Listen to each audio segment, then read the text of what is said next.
Hello students, in this session of class, I am going to explain the theory of interference. So actually, the superposition principle you already studied in the first PUC wave topic. There, I already told the statement of superposition principle. Suppose if we consider the waves, if these waves are interact each other, mix together, it will experience certain intensity, whether it may be increases or decreases. That mainly depends on superposition principle. Superposed means mixed.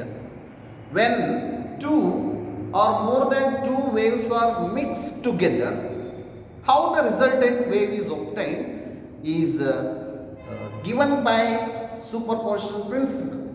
So I will state that superposition principle states that the resultant wave is the vectorial sum of individual waves. The resultant wave is the vectorial sum of individual waves. Here it can add both the amplitude as well as the direction we have to consider. So superposition principle states that the resultant wave is the vectorial sum of individual waves. So that's why with the help of the superposition principle, today in this class I am going to explain theory of interference. Here I have taken the diagram. This is the diagram where the two sources has been considered. This is the source 1 where the light is coming from this portion, and this is the source 2, the light is coming through this narrow hole. So in the next video I am going to say about how these structure can be considered. There we have called it is a coherent source. I will tell in detail what is coherent source in the next video. So here just you understand, we have considered two sources, they are close to each other. One source name it as S1, another source name it as S2. Now this is the midpoint of these two sources, exactly midpoint. This is the screen placed at certain distance. This is the source and this is the screen, where the screen is placed at certain distance from the sources such that we can find the superposed waves at this portion. Clear? Now let us consider this is the point on the screen. This is what screen, and P is a point such that this point is exactly equidistant from both S1 and S2. Suppose from here to here 1 meter, exactly from here to here 1 meter. Clear? So what is the point P? Which is the equidistance from both the source S1 and S2. Now at this point you know that if these two sources are coherent sources, whatever the waves are produced here, same kind of waves are also produced by here, by the second source. When the wave starts traveling here, so you know how to write the wave. This is one crust, right, with this direction of energy, and this is a trough. So the completion of crust and trough is said to be one wave. So here to here it is one wave, 2, 3 like this. Let us assume from here to here it is 10 waves. How many waves from here to here to S1 to P? How many waves it will take? Here to here 10 waves means here to here also it will take 10 waves.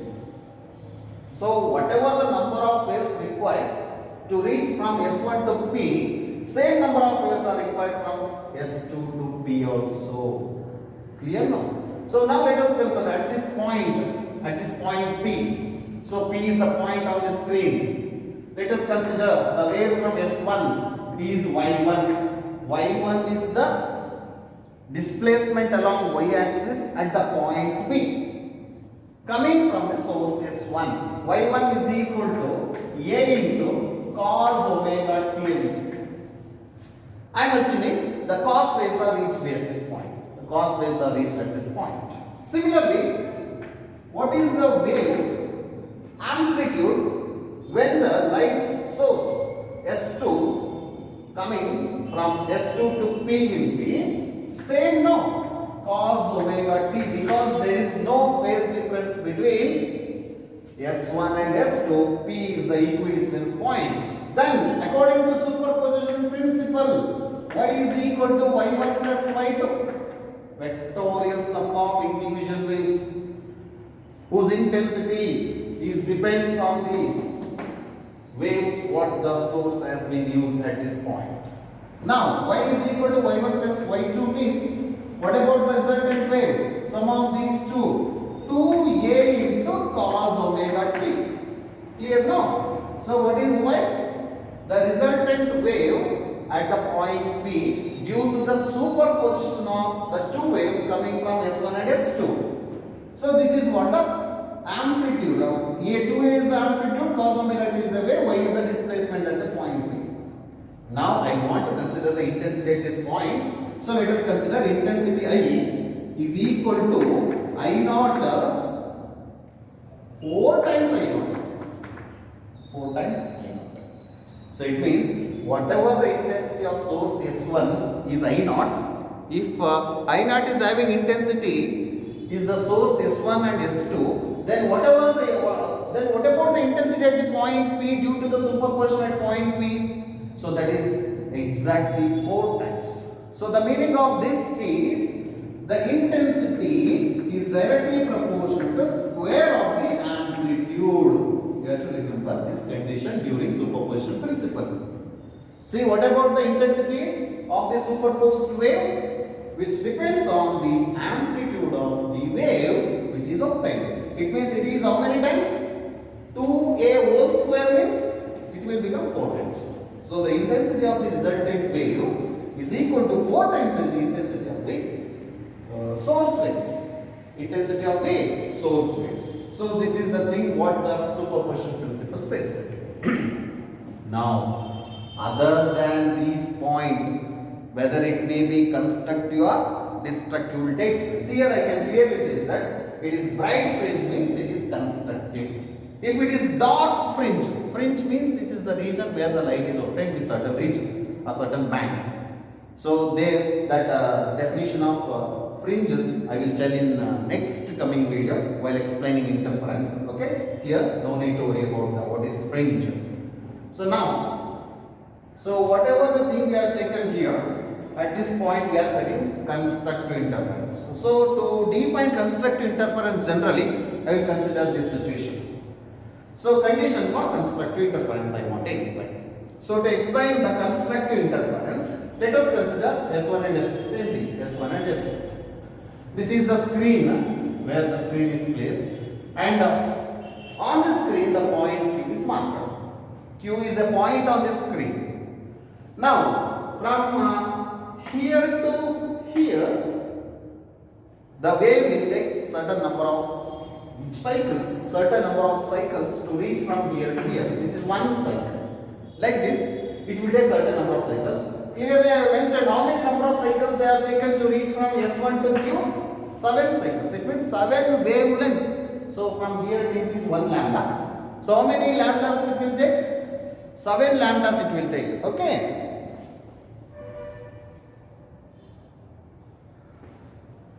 So S1 to Q it will take 7 cycles, and S2 to Q it will take 9 cycles. It means from the mean position I have taken at certain height, certain distance from the mean position. That way, so source S1 can reach earlier 2 cycles than the source S2. Now you clear? The source S1 light can reach 2 cycles earlier than the source S2. It means here it will take 7 cycles of wave and it will take 9 cycles of wave. Now what is the path difference? Path means length. What is the path difference here I have mentioned? What is the path difference from here to here? What is the path? From here to here, what is the path? S to Q is the path. S to Q is the path. Minus S1 Q. So you get that difference what we call them as path difference. Clear now? That difference what we call them as path difference. How much the path difference from S1 and S2 to the point Q? It is 2 cycles of wavelength. It means how many phase difference? One path is equal to 2 pi radian. One path is equal to 2 pi radian. So it can also be written as how much? In terms of phase theta, it is equal to 4 pi. You can remember how much the phase difference? 4 times the pi. How much the path difference? 2 times the pi, because one wavelength is equal to 2 pi radian. That you are familiar about that in the previous year chapter wave topic, right? So now let us come to the condition for constructive interference. I will use the same formulas. See, for constructive interference, the point P can have a wave having wavelength, amplitude y1 is equal to A into cos omega t. Clear now? So what type of waves can reach here? Y1 is equal to A into cos omega t. Similarly, Y2 from here to here, so the amplitude or displacement of the wave at point Q from the source S2, will be amplitude is same, A only, the wave is also same cos omega t, but it is 2 cycles earlier. It means 2 lambda, or in terms of phase, how many pi? 4 pi. It means minus 4 pi. I think all of you clear about this. If there is a difference of 2 pi, then how many difference of the angle? It is 4 pi. That's why the displacement of the wave from S1 at point Q is A cos omega t. Similarly, the displacement of the wave from S2 at point Q is Y2 is equal to A cos omega t minus 4 pi. So you know AST is a rule. Cos of theta minus 4 pi can be written as Y2 is equal to A into cos of omega t only. So if it is omega t plus or minus 4 pi, or generally it is 2n pi. It means even multiple of pi. For all even multiple of pi, whether it may be plus or minus, we will get cos function. Clear now? So then y2 is equal to A cos omega t.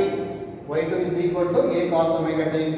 It means cos omega t minus 4 pi is converts as cos of omega t only, because cos theta minus 4 pi is cos theta only. Clear? So it means according to superposition principle, what is superposition principle? Y is equal to y1 plus y2. Then what is the amplitude? 2a into cos omega t. Amplitude is 2a. Then the displacement y is equal to 2a into cos omega t. It means we are getting constructive interference. Clear now? So what about the intensity of the constructive interference? I is equal to 4 times I naught. I already told why it is 4 times I naught. The intensity of the resultant wave is directly proportional to square of the amplitude of the resultant wave. Square of the amplitude of the resultant wave. So in general, how to define this constructive interference? So to define constructive interference, the path difference should be path difference. Yes. How much the path difference we require here? The path difference is delta lambda you consider, which is equal to 2n lambda by 2. This is the general formula. For all even multiple, what is the meaning of 2n? It is even multiple of half of the wavelength. Clear? Even multiple of half of the wavelength. For all positions of even multiple of half of the wavelength, there we are getting constructive interference. Clear now? So it can also be written as delta lambda is equal to 2 to get cancels n lambda. It means it is also defined as for all integral multiple of lambda or for all even multiple of lambda by 2. If I say even, it is lambda by 2. If I say integer, it is lambda. So with all these condition, we are getting only constructive interference. It means what about the intensity at that point? Intensity at that point is 4 times the intensity of individual waves. So this is path difference. Similarly, phase difference. Phase means angle. Phase means angle. Phase difference. So what is the phase difference? Delta theta, which is equal to, you know that 1 lambda is equal to 2 pi. It means 1 lambda is equal to 2 pi means 2n pi. So you have to remember these two formulas carefully, because these formula can help to explain certain numericals in NEET and competitive examinations. So what is the constructive interference? The path difference between first and second wave should be integral multiple of lambda or even multiple of lambda. The phase difference between first and second wave should be equal to, what is meaning of this? Even multiple of pi. Clear now? Even multiple of pi. Pi means phase, lambda means path. Clear now? So now I will move on to the destructive interference. To understand destructive interference, let us consider this diagram. Same thing, source S1 and S2. Here I took the position of the R below the equidistance point. Here we have taken above the equidistance point. Here I have taken the below the equidistance point, because we will come to know whether it may be at any position we have to consider. We will get at any position, whatever the intensity, we have to discuss that one. For that reason, I took here as this point R is below the equidistance from source S1 and S2. Now see here, I am assuming that from source S1, how many cycles it will take? Let us assume it is fraction value. It is 9.75 lambda. How many number of waves are required to reach from S1 to point R? It is 9.75. I took fraction value. Here from S2 to R, again I will take another fraction here. S2 R, distance from here to here, it is how many times the wavelength? 7.25 times the wavelength. Clear? Now what is the path difference? This minus this value. S2R minus S1R. So how much are getting S2R minus S1R here? Minus. Why it is minus? This part is little shorter than this part. We are subtracting shorter from bigger one.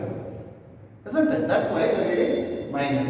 S2R minus S1R is equal to minus 2.5 lambda. We are getting 0.5 extra. Here we are getting 2 lambda. We are getting 2 lambda. We are getting 2.5 lambda. So 2.5 lambda means how many phase? It is for 2 lambda it is 4 pi, for 2.5 lambda it is 5 pi. Because for half lambda is equal to 1 pi extra. 2 lambda, 1 lambda is 2 pi means half lambda is pi. 1 lambda is 2 pi means half lambda is pi only. So it means 2.5 lambda means it is 2 lambda is 4 pi. Again for 0.5 lambda it is 1 more pi. It is totally 5 pi. Now how to write the first one? See here, first one. Y1 is the displacement produced by the wave at point R from the source S1. Clear? Displacement produced by the wave at point R from the source S1. Y1 is equal to A into cos omega t. What about Y2? A into cos omega t only plus I will take. Why it is plus? It is longer than this one. So it has to be added. Here it is. This one is longer than this one, that's why it is subtracted. Y2 is subtracted. Here it is Y2 is added here. How many times it has to be added? Because 2 pi lambda means it is how many pi? 5 pi. That's why it is plus 5. Clear now? Now you clear? So here cos theta plus it is odd number, odd multiple of pi, we are getting minus. For even multiple of pi, it is plus. Here it is we are getting even, whether it may be plus or minus, no need to worry whether it may be plus or minus. If it is even multiple of pi, you are getting positive value with the cos only. Odd multiple of pi, you get negative. Then what is y2? What is equal to minus a into cos omega t, because cos theta plus 5 pi is minus cos theta only, minus cos theta. So then what about the resultant wave? Y is equal to y1 plus y2, which is equal to what? 0. So what is the meaning of that 0? There is no light. But according to law of conservation of energy, energy neither be created nor be destroyed. Then what about the light where there is a 0 means what is the meaning of that? That light is shifted towards what? Constructive region. Clear? So according to law of conservation of energy. So at that point the light intensity is completely 0 because it will satisfy destructive interference. So in general, how to take the destructive interference? What about the intensity? Intensity is 0 because the resultant wave displacement we are getting 0. So 0 means there is no intensity of light. In general. So for I will consider path difference for destructive interference delta lambda is equal to, here we have taken 2n lambda by 2. So what is the meaning of 2n? I told it is even multiple of lambda by 2. There it should be. So every time 0.5 is adding. So if it is adding 0.5 means even number will become odd number, odd multiple, odd number. How to write odd number? 2n plus 1 lambda by 2. For all 2n plus 1 lambda by 2, we are getting destructive interference. It means at 1 we are getting constructive, at 1.5 we are getting destructive, at 2 we are getting constructive, at 2.5 we are getting destructive. So constructive, destructive. So in the next coming video, I am going to explain in between these two what type of superposition takes place. I will explain in detail in the next coming video. Clear? So now let us complete this one. So in general, what is the condition for destructive interference? If the path difference between first and second wave should be equal to what? This is odd multiple of lambda by 2. If I want to convert this as phase difference delta theta, which should be equal to, so what is value of 1 lambda? 1 lambda is equal to 2 pi. So that will become 2n plus 1. Lambda can be 2 pi, 2 get cancelled, you get only pi. Clear now? So then how to define the phase difference to get the destructive interference? It is odd multiple of pi or it is odd multiple of lambda by 2. So with the help of these definitions, constructive and destructive interference where the intensity is maximum, destructive interference where the intensity is minimum. So generally, to understand what is constructive and destructive interference, I will write this diagram. Say this is one wave, this is one wave, S1 let us consider, this is another wave, S2. If the crest of first wave falls on crest of second wave and if the trough of first wave falls on the trough of second wave, then the intensity is maximum. If these two overlap, then the resultant is maximum amplitude. How much the intensity of that amplitude? It is 4 times the intensity of individual waves. That is what constructive interference. It means initially certain intensity of light. So where there is a constructive interference, intensity increases, 4 times. It means the brightness increases. So what about the destructive interference? If the crest of first wave falls on the trough of second wave, like this, if it is out of phase. So that's why I wrote one word here. It is in phase. It is in phase. So what I told, that is in phase. Out of phase means crest falls on trough. In phase means crest falls on crest. Trough falls on trough. Out of phase means crest falls on trough and trough falls on crest. What about the intensity? 0. If these two match, crest trough, crest, 0 intensity, because these two get cancelled. So this is the condition for destructive interference. So constructive interference, the intensity is increases 4 times. Destructive interference, the intensity is 0, because constructive means the phase difference between two waves are in phase. Here it is out of phase. Clear now? So in the next video, as I told earlier, I am going to explain in between 0 and 0.5 or in between 1 and 0.5, in between 0.5 and 2, there is a superposition of waves. How this can be explained? How there is a superposition takes place between. So if it is exactly 1 constructive, if it is 1.5 destructive, it is 2 constructive, 2.5 destructive. But between 1 and 0.5 or 1 and 0.5, 1.5, 2 and 2.5, between how these superposition can take place, I will explain in the next video. So thank you one and all. So I kindly request from all the students, please make the notes and send to my personal number. Thank you once again. Bye.